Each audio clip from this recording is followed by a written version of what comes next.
स्थूल निकायों के मध्य ऊर्जा वितरण, distribution of energy between macroscopic systems.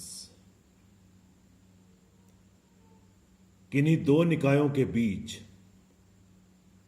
ऊर्जा के वितरण का अध्ययन करने के लिए हम दो निकाय ए तथा ए डैश ले रहे हैं, जिनकी ऊर्जाएं क्रमशः ई और ई डैश है।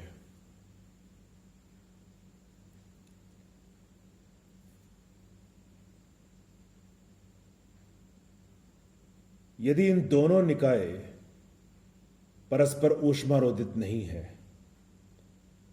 तो ऊर्जा का विनिमय कर सकते हैं। इस स्थिति में इनके मध्य केवल ऊष्मा का विनिमय होता है। यद्यपि दोनों निकाय ए और ए डैश की ऊर्जा नियत नहीं होती, परंतु इसके द्वारा बने संयुक्त निकाय ई स्टार जो एनर्जी है वो संयुक्त निकाय ए स्टार की होगी।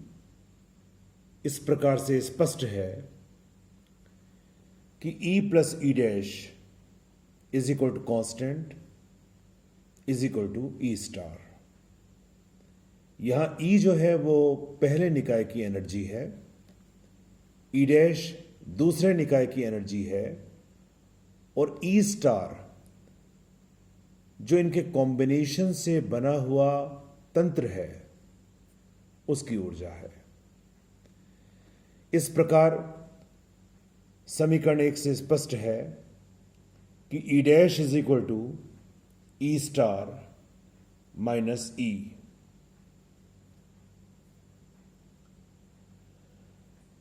अब निकाय ए की ऊर्जा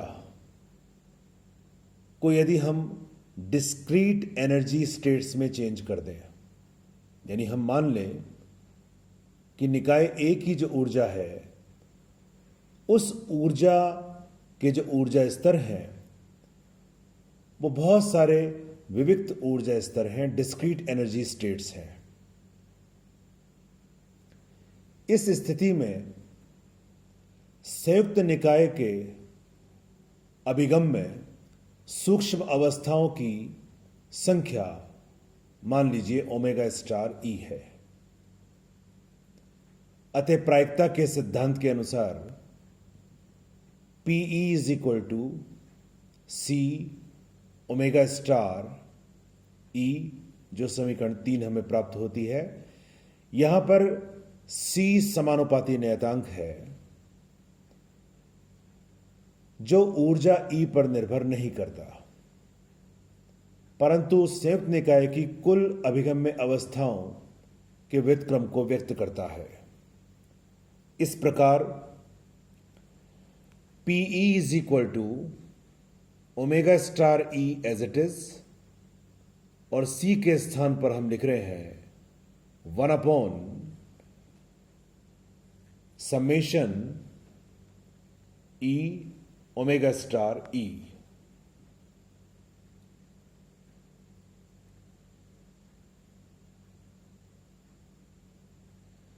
प्रायिकता के सिद्धांत से स्पष्ट है कि omega star E is equal to omega E omega dash E dash. अब समीकरण 3 में हम यह मान रख देते हैं। समीकरण 3 में जब यह मान रखा जाता है तो हमें मिलेगा PE is equal to C omega E omega dash E dash. इसके पश्चात संभावित अवस्थाओं की संख्या ओमेगा ई व ई के मध्य एक लेखा चित्र खींचा गया है। दो चित्र आपको दिखाए जा रहे हैं। पहला लेखा चित्र ई और ओमेगा ई के मध्य है और दूसरा लेखा चित्र ई और ओमेगा डैश ई डैश के मध्य है।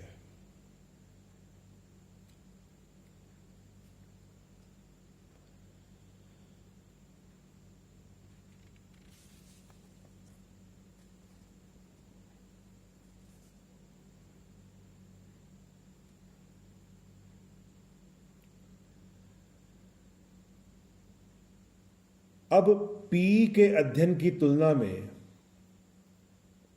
लॉग पी का अध्ययन ज्यादा सुविधाजनक होता है।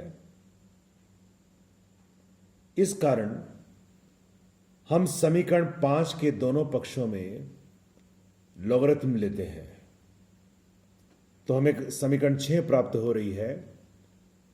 ln PE is equal to ln C plus ln omega E plus ln omega dash E dash.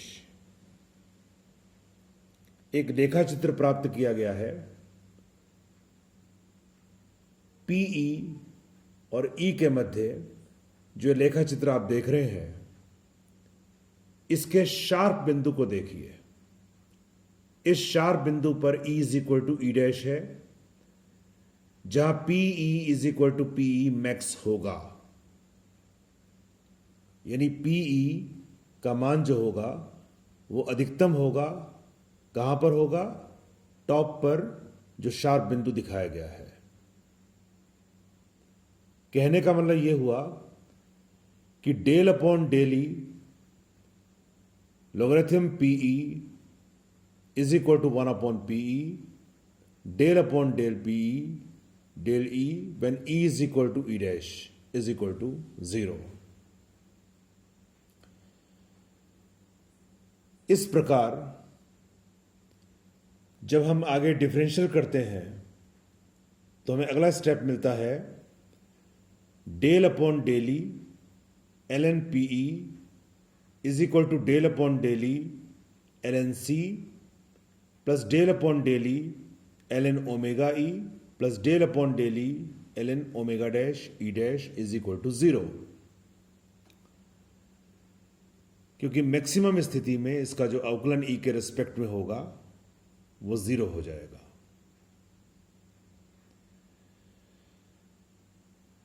अब del upon del E ln C का मान 0 है और del E dash upon del E का मान del upon del E star minus E है, which is -1। इससे यह स्पष्ट हुआ कि del upon del E ln omega E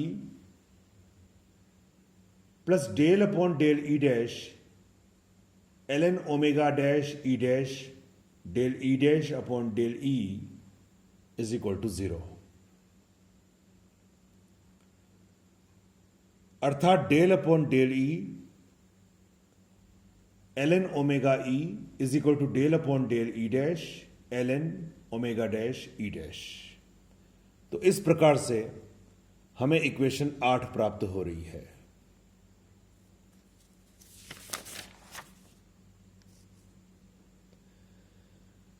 अब इक्वेशन 8 के LHS को अगर हम बीटा E कहें और RHS को बीटा E डैश से रिप्रेजेंट करें तो इक्वेशन होगी beta E is equal to beta E dash, which is equation number 9।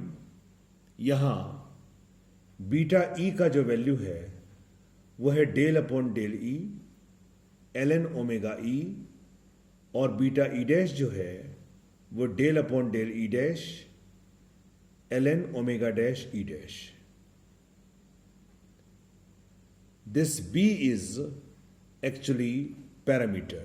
It is thermodynamical parameter जिसके बारे में हमें आगे अध्ययन करना है।